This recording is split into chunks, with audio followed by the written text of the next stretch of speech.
পুষ্পা 2 এর পর নতুন কী চমক নিয়ে আসছেন রশ্মিকা? কপালে বড় লাল সিঁদুরের টিপ আর কুমকুম, নাকে ঝোলা পুঁতির মারাঠি নথ, গায়ে ভারী গয়না পরে এবার একেবারে অন্য বেশে নজর কাড়লেন রশ্মিকা মন্দনা। তার আসন্ন ছবি ছাওয়াতে তাকে ছত্রপতি শিবাজির পুত্রবধূ ও সম্ভাজি মহারাজের স্ত্রী মহারানী ইয়েসুফবাইয়ের ভূমিকায় দেখা যাবে। সেই চরিত্রেই ফার্স্ট লুক প্রকাশ্যে এসেছে। ইনস্টাগ্রামে রশ্মিকা ও প্রযোজনা সংস্থা ম্যাডক ফিল্মস যৌথভাবে রশ্মিকার ফার্স্ট লুকের ছবি পোস্ট করেছে। পোস্টে দুটি পোস্টার শেয়ার করা হয়েছে।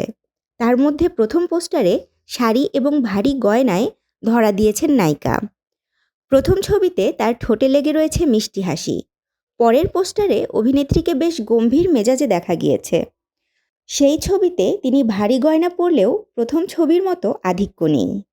পোস্টটি শেয়ার করে ক্যাপশনে লেখা হয়েছে, প্রত্যেক মহান রাজার পেছনে দাঁড়িয়ে থাকেন একজন অতুলনীয় শক্তির রানী। রশ্মিকা মন্দনা আমাদের মহারানী ইউসুফবাই, স্বরাজ্যের গর্ব। 2025 সালের 14 ফেব্রুয়ারি প্রেক্ষাগৃহে মুক্তি পাবে সিনেমাটি। এই ছবিতে ভিকি কৌশলকে প্রধান চরিত্রে অভিনয় করতে দেখা যাবে। ছবিতে ছত্রপতি শিবাজি মহারাজের পুত্র সম্ভাজি মহারাজের ভূমিকায় দেখা যাবে নায়ককে।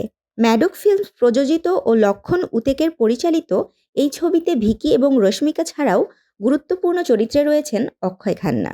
সম্প্রতি ভিকি CNN নিউজ 18 এর ইন্ডিয়ান অফ দ্য ইয়ার অ্যাওয়ার্ডসে অংশ নিয়েছিলেন। সেখানে তাকে 2024 সালের যুব আইকন সম্মানে ভূষিত করা হয়। বক্তব্য রাখার সময় অভিনেতা বলেছিলেন যে, পরিচালক যখন প্রথম তার সঙ্গে এই ছবিটি নিয়ে কথা বলেছিলেন, তখন তার মাথায় প্রথম চিন্তা ছিল যে তিনি সঠিকভাবে এই চরিত্রটি হয়ে উঠতে পারবেন কিনা। এই প্রসঙ্গে ভিকি বলেন, প্রথম অনুভূতিটি হলো, আমি কি এমন অবিশ্বাস্য চরিত্রের সঙ্গে জাস্টিস করতে পারবো? তবে এটাই আমাকে সবচেয়ে বেশি উত্তেজিত করেছিল। তাশরিফা তৃষা, তরঙ্গ টিভি।